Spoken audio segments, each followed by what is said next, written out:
মহাশিবরাত্রি হলো একটি হিন্দু উৎসব যা ভগবান শিবের সম্মানে পালিত হয়। এটিকে শিবের রাত্রি নামেও ডাকা হয় এবং বেশিরভাগ ভারতীয় রাজ্যে এটি পালিত হয়।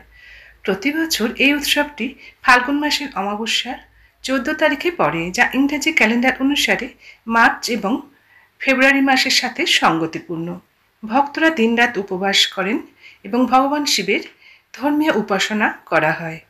নমস্কার বন্ধুরা, সম্পূর্ণ সময় চ্যানেলে আর একটি নতুন ভিডিও সবাইকে স্বাগত। প্রথমে জেনে নিন মহাশিবরাত্রির তাৎপর্য। মহাশিবরাত্রি একটি শ্রদ্ধেয় হিন্দু উৎসব যার গভীর আধ্যাত্মিক তাৎপর্য রয়েছে, যা উপবাস এবং ধ্যানের মাধ্যমে অন্ধকার এবং জীবনের বাধাগুলির উপর বিজয়ের প্রতীক। এই শুভ উপলক্ষটি ভগবান শিব এবং দেবী শক্তির ঐশ্বরিক মিলনকে চিহ্নিত করে। এই দিনে বিশ্বব্রহ্মাণ্ডের আধ্যাত্মিক শক্তি বিশেষভাবে শক্তিশালী হয়। মহাশিবরাত্রি পালনের মধ্যে রয়েছে উপবাস, ভগবান শিবের ধ্যান, আত্মদর্শন, সামাজিক সম্প্রীতি প্রচার এবং শিব মন্দিরে জাগরণ। দিনের আলোতে পালিত বেশিরভাগ হিন্দু উৎসবের বিপরীতে শিবরাত্রি হল রাতের বেলায় পালিত একটি অনন্য উৎসব। মহাশিবরাত্রি সম্পর্কিত বেশ কয়েকটি কিংবদন্তি রয়েছে এবং লিঙ্গ পুরাণ সহ বিভিন্ন পুরাণে এর তাৎপর্য বিস্তারিতভাবে বর্ণিত হয়েছে। এই গ্রন্থগুলিতে মহাশিবরাত্রি ব্রত উপবাস পালন এবং ভগবান শিব এবং তার প্রতীকী প্রতিনিধিত্বকারী লিঙ্গমকে শ্রদ্ধা জানানোর গুরুত্বের উপর জোর দেওয়া হয়েছে। একটি কিংবদন্তি অনুসারে এই রাতে ভগবান শিব তাণ্ডব নৃত্য পরিবেশন করেছিলেন, যা সৃষ্টি ও ধ্বংসের একটি শক্তিশালী এবং ঐশ্বরিক প্রকাশ। ভক্তরা শিবের স্তোত্র উচ্চারণ করেন এবং ধর্মগ্রন্থ পাঠ করেন, প্রতীকীভাবে সর্বশক্তিমানের দ্বারা পরিবেশিত মহাজাগতিক নৃত্যে অংশগ্রহণ করেন এবং তার সর্বব্যাপী উপস্থিতি উদযাপন করেন। আরেকটি কিংবদন্তি ভগবান শিব এবং দেবী পার্বতীর বিবাহের সাথে সম্পর্কিত, যা এই দিনে হয়েছিল বলে জানা যায়। এই দিকটি বিবাহিত দম্পতি ও অবিবাহিত মহিলাদের জন্য একটি উপযুক্ত স্বামী খুঁজতে এই উৎসবকে বিশেষভাবে তাৎপর্যপূর্ণ করে তোলে। এখন জেনে নিন পঞ্জিকা অনুযায়ী মহাশিবরাত্রি পূজার শুভ মুহূর্ত, 4 প্রহর পূজার সঠিক সময়। মহাশিবরাত্রি 26শে ফেব্রুয়ারি 2025। পূজার সময় 26শে ফেব্রুয়ারি রাত 12:14 থেকে রাত 1:04 পর্যন্ত। রাত্রি প্রথম প্রহর পূজার সময় 26শে ফেব্রুয়ারি সন্ধ্যা 6:24 থেকে রাত্রি 9:32 পর্যন্ত। রাত্রি দ্বিতীয় প্রহর পূজার সময় 26শে ফেব্রুয়ারি রাত্রি 9:32 থেকে 27শে ফেব্রুয়ারি রাত্রি 12:39 পর্যন্ত। রাত্রি তৃতীয় প্রহর পূজার সময় 27শে ফেব্রুয়ারি রাত 12:39 থেকে ভোর 3:46 পর্যন্ত। রাত্রি চতুর্থ প্রহর পূজার সময় 27শে ফেব্রুয়ারি ভোর 3:46 থেকে সকাল 6:53 পর্যন্ত। এরপর আসছি মহাশিবরাত্রি পূজা ও আচার বিষয়ে। মহাশিবরাত্রি পূজা ভোরের প্রথম প্রহরে শুরু হয়, কারণ ভক্তরা সূর্যোদয়ের আগে স্নান করে নতুন পোশাক পরে এবং শিব মন্দিরে যাওয়ার মাধ্যমে তাদের দিন শুরু করেন। এই দিনটি মহিলাদের জন্য ব্যতিক্রমী তাৎপর্যপূর্ণ, যারা জল, দুধ, বেলপাতা এবং বের বা জুজুবের মতো ফল এবং ধূপকাঠি ব্যবহারের মাধ্যমে ঐতিহ্যবাহী মহাশিবরাত্রি পূজার অংশগ্রহণ করেন। তারা শিবলিঙ্গের চারপাশে 3 বা 7টি প্রদক্ষিণ করেন, তারপরে দুধ ঢালা এবং পাতা, ফল এবং ফুল নিবেদন করেন ধূপকাঠি দিয়ে পূজা করার সময়। এবার জেনে নিন মহাশিবরাত্রির ব্রত সম্পাদন করার জন্য 6টি গুরুত্বপূর্ণ উপকরণ কী কী। মহাশিবরাত্রি পূজায় 6টি গুরুত্বপূর্ণ উপাদান অন্তর্ভুক্ত থাকে। প্রতিটি উপাদান একটি অনন্য অর্থের প্রতীক। প্রথমত, জল ও দুধ দিয়ে শিবলিঙ্গকে স্নান করানো, বেলপাতা উৎসর্গ করা আত্মার পবিত্রতা নির্দেশ করে। আকন্দ ধুতরা ফুল নিবেদন করা হয়। দ্বিতীয়ত, স্নানের পর সিঁদুর লাগানো পুণ্যের প্রতীক। তৃতীয়ত, পূজার সময় ফল প্রদান ইচ্ছা পূরণ এবং দীর্ঘায়ু লাভের প্রতীক। চতুর্থত, ধূপকাঠি জ্বালানো সম্পদের প্রতীক। পঞ্চমত, পানপাতা পার্থিব কামনা বাসনা থেকে প্রাপ্ত তৃপ্তি নির্দেশ করে। ষষ্ঠত, প্রদীপ জ্বালানো জ্ঞান ও জ্ঞান অর্জনের প্রতীক।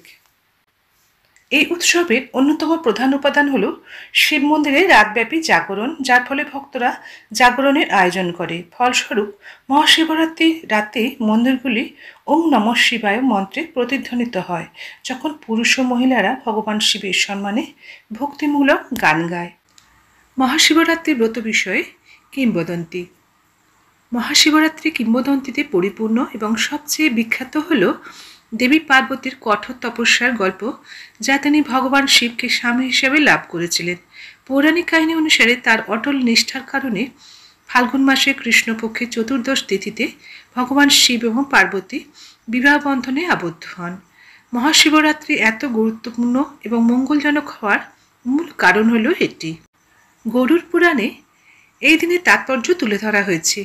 এই কিংবদন্তি অনুসারে এক শিকারী একবার তার বিশ্বস্ত কুকুরকে নিয়ে বনে শিকার অভিযানে গিয়েছিল, কিন্তু খালি হাতে ফিরে আসে।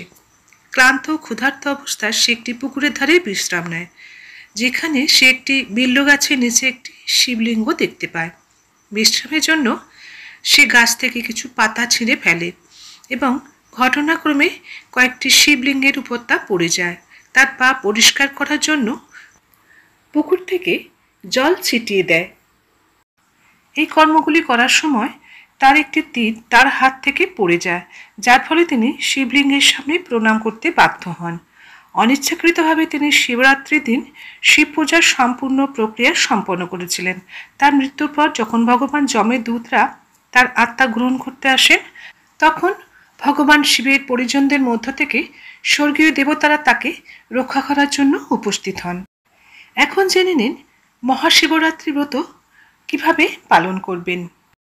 বিভিন্ন সংস্কৃতি এবং অঞ্চলে এই শুভ উপলক্ষ বিভিন্ন উপায়ে উদযাপিত হয়।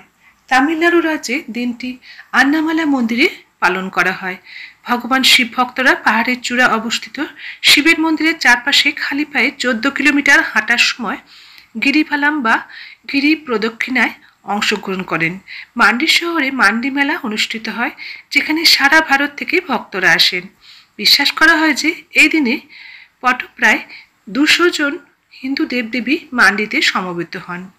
পশ্চিমবঙ্গে অবিবাহিত মহিলারা আদর্শ স্বামীর সন্ধানে নিবেদিত প্রাণ প্রার্থনা করার জন্য একটি পবিত্র স্থান তারকেশ্বরে ভ্রমণ করেন। মহিলা ভক্তরা শিবলিঙ্গকে দুধ দিয়ে স্নান করান এবং তাদের পুত্র এবং স্বামীদের মঙ্গল কামনা করে প্রার্থনা করেন। হিন্দু পুরাণ অনুসারে শিবের স্ত্রী পার্বতী এই দিনে তার স্বামীর ক্ষতি করতে পারে এমন কোনো অশুভ শক্তি থেকে রক্ষা পাওয়ার জন্য প্রার্থনা করেছিলেন।